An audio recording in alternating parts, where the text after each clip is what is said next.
Part 32. Who the fuck did I marry? All right. So we're now in June. By this point in June, I have been offered the new job, accepted it, put in my 2 week notice at my previous job, and was going to be starting the new job later on in the month.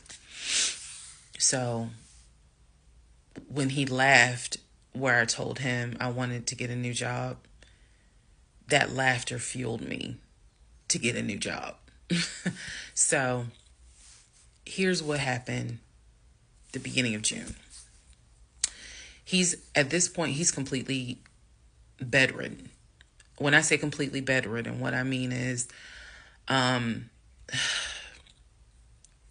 trying to clarify this so it makes sense. From what I see, he is going to work, but he's calling out a lot more. Okay?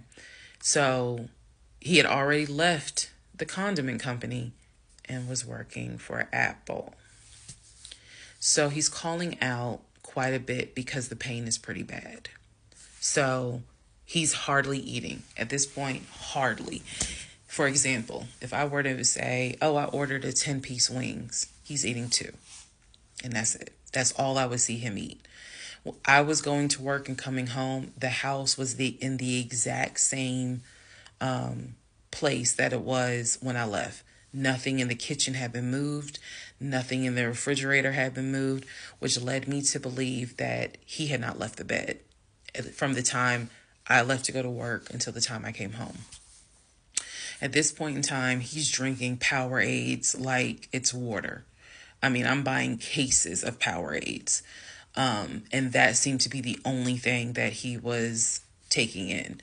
So if he was a 3X when I met him, he's probably at a 1X, maybe a 2X, depending on the clothes. He's lost a lot of weight because he's not eating.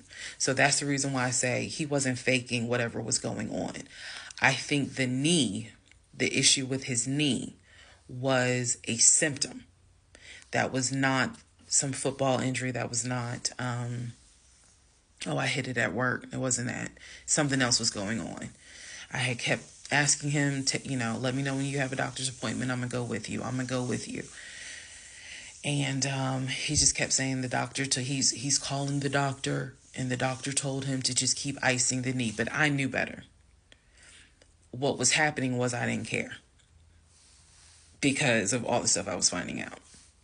So, beginning of June, he is in the bed, sleep, and I get his phone.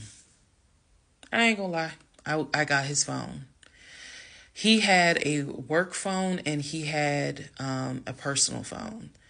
It was the work phone that he had from the condiment company that apparently was never turned in.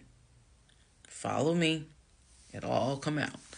So he still had the work phone. It was deactivated.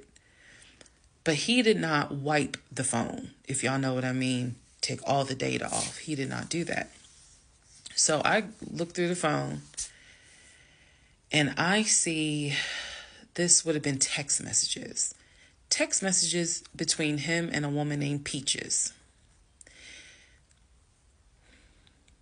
I go back to the beginning of the text messages. This is on the work phone. This is the beginning of June of 2021. I go back to the text messages the beginning of the text messages between him and Peaches. Yes, that was her name, Peaches. I'm reading the thread because he's knocked out sleep. So I'm in the bathroom with the door locked, reading the thread. And what I can tell is that he met Peaches on POF. If you don't know what POF is, it is Plenty of Fish, a dating website. He met Peaches. I saw the messages in June, so he met Peaches around February.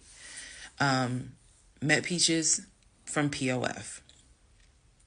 And apparently Peaches was,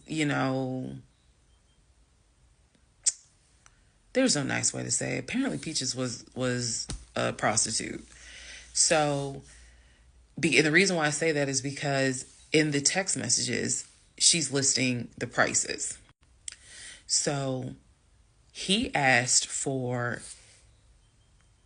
a hand job. This is in the text messages. She told him it would be like $40. He asked how much would it be for oral. She said it would be 60, because it was 60 and 80. One was the price with a condom, one was the price without one. So no messages after that. She sent a picture, he sent a picture. No messages after that. So in other words, these messages were not back to back every single day. There's breaks in between the messages. So like a message was in March, the next message is in April. Message in April, next message is like 2 weeks later. So he's asking her the prices. Next message I see would have been from a few weeks prior to the date of this. So this was the beginning of June. The message is from sometime beginning of May, where he is thanking her and says to her, you know, thank you so much. That was really great. I hope I can see you again. Then there's messages where she said, hey, basically she was at a new spot. She must have moved. So he said, okay, I'm going to come through. I'm going to come see you. He's asking her to confirm the address. He was like, is it the house with the brown trash can with a white car in the front? She says, yes. So I'm thinking he was actually in front of the house when he's texting these messages. Then again, he does whatever he does, and he sends her a message a few hours later saying, thank you. That was great. I'm reading all this. And I will tell you guys something that you may or may not understand. Some women may or may not understand it. The cheating didn't even faze me. Didn't even faze me. I didn't cry. I did not feel like, what did I do wrong? I was relieved. The reason why I was relieved is because up until this point, I kind of struggled a little bit on whether or not, God, you know, I know, Lord, you hate divorce.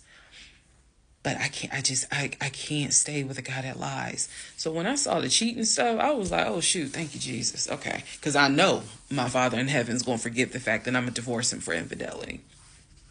Go ahead. It's fine. Jesus will forgive me. So I was relieved, to be honest with you. Like, oh, okay. I got grounds now, bitch. That's how I felt. So saw the messages, forwarded the messages to my phone. Or excuse me, I had to take my phone because the phone was deactivated. So I kind of had to do a little ghetto. Hold the phone up, take my phone, and take pictures of what I see on the phone, so that I would have proof on my phone. Then I put the phone back and continued on. Now in the next part is the day that he gets kicked out. And I will tell y'all what happened.